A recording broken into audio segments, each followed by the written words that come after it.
മലങ്കര മൽപ്പാൻ വട്ടശ്ശേരിൽ ഗീവർഗീസ് കത്തനാരെ 1908 ഫെബ്രുവരി 28 Malankara മെത്രോപൊലീത്തയുടെ അസിസ്റ്റന്റും പിൻഗാമിയുമായി association തിരഞ്ഞെടുത്തു. അതേ വർഷം മെയ് 31 യെരുശലേമിൽ വെച്ച് മാർ അബ്ദുല്ല ദ്വിതീയൻ പാത്രിയർക്കീസ് അദ്ദേഹത്തെ മാർ ദീവന്യാസോസ് ആറാമൻ എന്ന പേരിൽ മേൽപ്പട്ടക്കാരനായി വാഴിച്ചു. 1910 മലങ്കരയിലെത്തിയ അബ്ദുല്ല ദ്വിതീയൻ പാത്രിയർക്കീസിന് മലങ്കര സഭയുടെ ലൗകികാധികാരം അടിയറ വയ്ക്കുവാൻ വിസമ്മതിച്ചതിനാൽ അദ്ദേഹം വട്ടശ്ശേരിൽ തിരുമേനിയെ മുടക്കി. 1928 റോയൽ കോടതി ഈ മുടക്ക് അസാധുവും നിലനിൽക്കാത്തതുമാണെന്ന് വിധിച്ചു.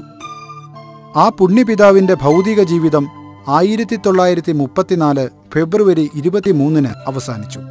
പഴയ സെമിനാരിയിൽ കബറടക്കി.